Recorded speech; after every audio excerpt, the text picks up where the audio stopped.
sebelum saya menyampaikan firman Tuhan, saudara sekalian, saya akan menyanyikan sebuah pujian untuk kemuliaan bagi nama Tuhan.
Salam saudara pemirsa, selamat berjumpa kembali dengan kami dalam program Berita Pengharapan. Saudara pemirsa, hari ini kita akan bicara tentang buah Roh Kudus. Buah Roh Kudus adalah sifat dan tabiat Yesus dalam kehidupan orang percaya. Mari kita dengar baik-baik supaya buah itu nyata dalam hidup kita sehari-hari.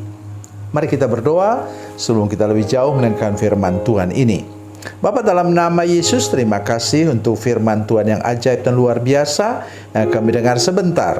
Engkau menolong kami Tuhan, sehingga kami hidup dengan sifat dan tabiat Yesus dalam hidup kami, karena pekerjaan Roh Kudus. Terima kasih Tuhan, dalam nama Yesus, haleluya, amin. Saudara pemirsa, mari kita membaca kitab kita dari Perjanjian Baru, Galatia pasal 5 ayat 22 dan 23.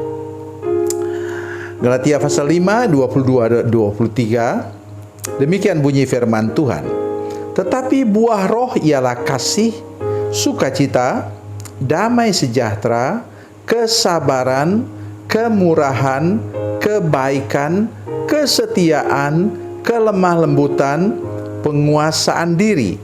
Tidak ada hukum yang menentang hal-hal itu. Amin. Hal pertama harus kita ingat, saudara sekalian, ini pelajaran, bahwa kata buah Roh Kudus itu tunggal. Jadi dia seumpama buah jeruk atau buah manggis, yang dalamnya ada yang disebut sebagai bahasa Indonesia sebenarnya mungkin, tapi mungkin saudara tidak mengerti, juring. Juring itu buah dalamnya. Jadi di dalam satu buah Roh Kudus itu ada 9 juring tadi yang saya sudah baca tadi. Itu yang pertama. Yang kedua ialah buah Roh Kudus itu terjadi sesudah firman Tuhan tentang buah daging. Ya, sudah dengar ayat 19?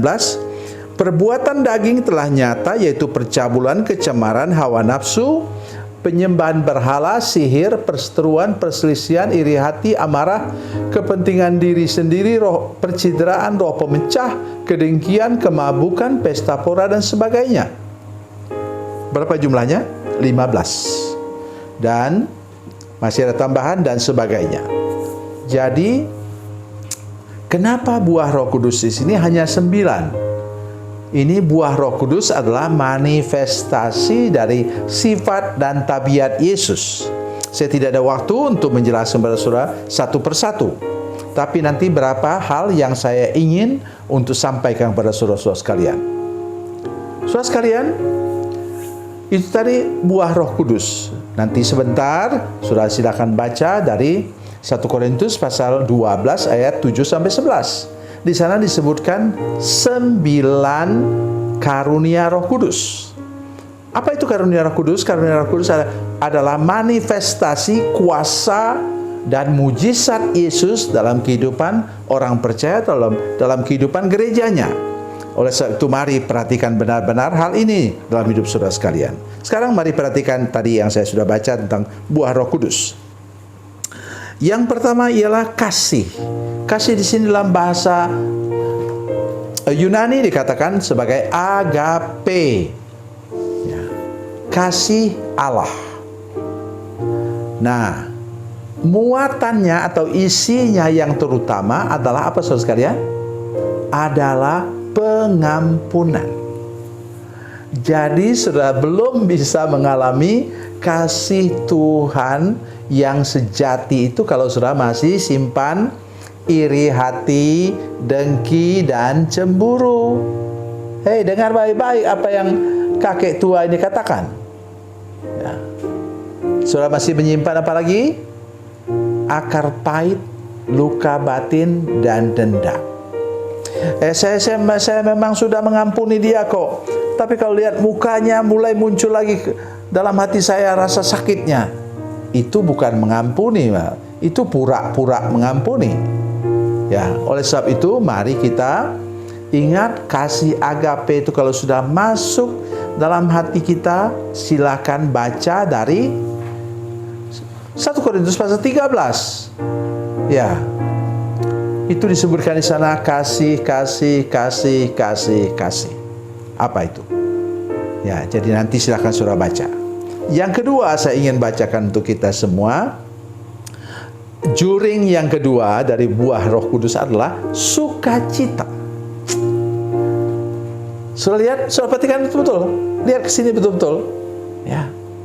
Kalau saudara sudah mengampuni orang, maka akan muncul sukacita. Kalau saudara masih menyimpan dendam, saudara tidak akan ada sukacita. Hilang sukacita. Kalau saudara lihat muka orang itu yang saudara dendam itu, hilang damai sejahtera, hilang sukacita. Nah, kemudian saya mau sampaikan sesuatu yang luar biasa. Baru-baru ini sudah dibuat penelitian bahwa kalau saudara tersenyum saja, tersenyum, bukan tertawa, tersenyum saja, imunitas saudara sudah naik 50%. Kalau sudah tertawa, maka imunitas tubuh saudara sekalian ini akan meningkat menjadi 90%. Sehingga daya tahan tubuh saudara sekalian itu memang kita perlu berjemur di panas matahari, apalagi sudah tua seperti saya. Jadi berjemur di panas matahari. Kemudian buat apa lagi? Ya, jalan kaki. Saya di rumah ini saya punya treadmill, dibelikan oleh putra saya. Jadi saya selalu jalan kaki, ya. Karena mau keluar, ya sudah tua begini, agak repot, ya. Jadi saudara sekalian, selain itu apa yang membuat imunitas kita kuat? Tidak lain daripada tersenyum dan tertawa. Artinya apa? Sukacita. Nah, ditemukan lagi penemuan paling baru saudara sekalian, yaitu apa? yaitu kalau saudara menyanyi dengan tersenyum, menyanyi dengan gembira. Itu pesan saya kepada saudara-saudara sekalian ketika di gereja. Jangan ada nyanyi kemudian mukanya murung, ya. Nyanyi dengan sukacita, nyanyi dengan gembira. Saya punya keyboard, ya. Kalau saya menyanyi, saudara sekalian, saya berjuang untuk kemudian saya tidak menyanyi dengan murung, tapi bersyukur kepada Tuhan, berterima kasih kepada Tuhan sambil saya tersenyum. Ya, tidak bisa tertawa sih sambil nyanyi. Jadi itu yang patut kita renungkan pada hari ini, supaya hidup kita kemudian, nanti lain kali saya akan sampaikan tentang damai sejahtera dan lain-lain. Itu yang membuat hidup kita ini berubah, membuat hidup kita ini lebih sehat. Dan kalau saudara lebih sehat dan bersuka cita, saudara juga akan bisa bekerja dan menghasilkan hasil yang terbaik. Tuhan Yesus memberkati, Tuhan Yesus baik. Mari kita berdoa. Bapa, dalam nama Yesus, terima kasih banyak Tuhan untuk kebenaran firman Tuhan hari ini. Penuhi kami dengan roh pengampunan, supaya hidup kami ini Tuhan tidak lagi dipenuhi oleh iri hati, dengki dan cemburu, tidak lagi dipenuhi oleh akar pahit, luka batin dan dendam, tapi kami hidup dalam kasih Tuhan, kasih agape Allah dalam hidup kami, dan juga kami hidup dalam sukacita, damai sejahtera daripada Tuhan, sehingga kami sehat, kuat sampai akhir hidup kami. Terima kasih Tuhan. Dalam nama Yesus kami berdoa. Haleluya. Amin.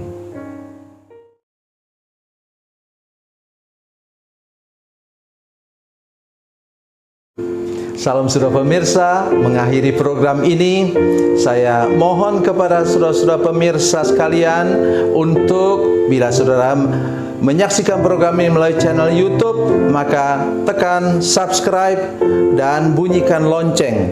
Dan bila saudara menyaksikan program ini melalui channel Facebook, tolong saudara-saudara sekalian tekan like dan juga komen. Dan demikian pula bila sudah menyaksikan program Makanan Bergizi hari ini yang tertulis, maka tekan yang sama juga, tekan like dan tekan komen. Dan tolong saudara-saudara sekalian untuk membagikan program ini, share program ini di channel saudara-saudara sekalian, supaya lebih banyak lagi orang diberkati melalui program ini. Tuhan Yesus memberkati, Tuhan Yesus baik.